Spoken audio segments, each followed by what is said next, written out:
വ്യക്തമായി ലക്ഷ്യമിട്ടിരിക്കുന്ന ന്യൂനപക്ഷത്തിനെതിരെ പ്രത്യേകിച്ച് സഭയ്ക്കെതിരെയുള്ള ഒരു നടപടിയായിട്ടാണ് ഞാൻ കാണുന്നത്. സ്ഥാനാർത്ഥി ജോസ് കെ മാണി നമ്മളോടൊപ്പം ചേരുകയാണ്. ഈ FCRയുടെ ആശങ്കകൾ ഇപ്പോൾ തെരഞ്ഞെടുപ്പിൽ വലിയ ചർച്ചയാകുകയാണ്. ഇതിനെ എങ്ങനെയാണ് കാണുന്നത്, എങ്ങനെ പ്രതിഫലിക്കും? FCR എന്ന് പറയുന്നതിന് അനുവാദം കൊടുക്കുന്ന കേന്ദ്ര സർക്കാരാണ്. FCR റിന്യൂ ചെയ്യുന്ന കേന്ദ്ര സർക്കാരാണ്. അപ്പോൾ FCR റദ്ദാക്കിയാൽ, FCR റിന്യൂ ചെയ്യുന്ന ഡിലേ വന്നാൽ അത് ഉടനെ തന്നെ കേന്ദ്ര സർക്കാർ പുതിയ നിയമം കൊണ്ടുവന്നിരിക്കുന്ന അത് കണ്ടുകെട്ടി എന്താണോ അതിൻ്റെ അസർ കണ്ടുകെട്ടി അത് മറിച്ച് വിൽക്കുവാനും മറ്റ് സാഹചര്യത്തെ കൊണ്ട് എത്തിക്കുകയാണ്.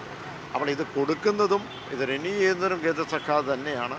പക്ഷെ നമ്മൾ കാണേണ്ടത് പലപ്പോഴും നമ്മുടെ മിഷണറിമാർ പുറത്ത് പോയി ജോലി ചെയ്ത് അവിടെ നിന്ന് കിട്ടുന്ന വരുമാനം ഇവിടെയുള്ള സ്ഥാപനം കെട്ടിപ്പടുക്കുവാൻ വേണ്ടിയിട്ടാണ്. ഇപ്പോൾ കേരളമാക്കി മാറ്റിയത് വളരെയധികം സംഭാവന എല്ലാ സമുദായങ്ങളും ചെയ്തിട്ടുണ്ട്. ഇന്ന് ഇവിടെ കാണുന്ന വിദ്യാഭ്യാസ സ്ഥാപനങ്ങളും അതുപോലെ തന്നെ ആതുര സേവന സ്ഥാപനങ്ങളും അതോടൊപ്പം തന്നെ കെയർ ഹോംസും ആരാധനാലയം ഇവിടെ ഉള്ള നമ്മുടെ വൃദ്ധമന്ദിരങ്ങളും ബാലമന്ദിരങ്ങളും ഒക്കെ അത് സർക്കാരിൻ്റെ മാത്രമായിട്ടുള്ള ഒരു പിന്തുണയിലല്ല, പുറത്തുനിന്നുള്ള പണമൊക്കെ ലഭിച്ചിട്ടാണ്. അപ്പോൾ ഇത് വ്യക്തമായി ലക്ഷ്യമിട്ടിരിക്കുന്ന ന്യൂനപക്ഷത്തിനെതിരെ പ്രത്യേകിച്ച് സഭയ്ക്കെതിരെയുള്ള ഒരു നടപടിയായിട്ടാണ് ഞാൻ കാണുന്നത്. ഇപ്പോൾ വേറെ മറ്റൊരു കാര്യം കൂടെ ഞാൻ കേൾക്കുന്നത്, ഇപ്പോൾ ക്രൈസ്തവ ലോ ബോർഡ് അല്ലെങ്കിൽ ക്രൈസ്തവ വെൽഫെയർ ബോർഡ് അല്ലെങ്കിൽ ലോ കൊണ്ടുവരാൻ ഉള്ള ശ്രമം നടക്കുക. അതിൻ്റെ ചട്ടക്കൂട് ഏതാണ്ടായി, അതിൻ്റെ ബൈലോസായി.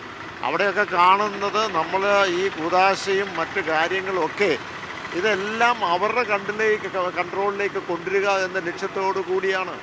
എന്ന് പറഞ്ഞാൽ ഭരണഘടനയിൽ നമുക്ക് ന്യൂനപക്ഷത്തിനും സമുദായങ്ങൾക്കും അതുപോലെ തന്നെ എല്ലാവർക്കും കൊടുത്തിരിക്കുന്ന അവകാശങ്ങളും സ്വാതന്ത്ര്യവും പതുക്കെ അത് എടുത്തു മാറ്റുക എന്ന ലക്ഷ്യത്തോടു കൂടിയാണ് ഇപ്പോൾ നടക്കുന്നത്. ഇത് വളരെ വളരെ ഗൗരവമായി കാണേണ്ട ഒരു കാര്യമാണ്. അതുകൊണ്ട് തന്നെ ഇത് എത്രയും പെട്ടെന്ന് ഉപേക്ഷിക്കണം. ഇതുമായി മുന്നോട്ട് പോകാൻ കേന്ദ്ര സർക്കാർ പോകാൻ പാടില്ല. വളരെ ഗൗരവമേറിയ വിഷയമാണ്. ന്യൂനപക്ഷങ്ങളുടെ മേലുള്ള കടന്നുകയറ്റമാണ് FCR എന്നാണ് ജോസ് കെ മാണി പറയുന്നത്. അടിയന്തരമായി ഇക്കാര്യം പിൻവലിക്കുവാൻ കേന്ദ്രം തയ്യാറാകണമെന്നും അദ്ദേഹം ആവശ്യപ്പെടുന്നു. പാലായിൽ നിന്നും അനന്തു സുരേഷിനോടൊപ്പം ജോസി ബാബു, മീഡിയ 1.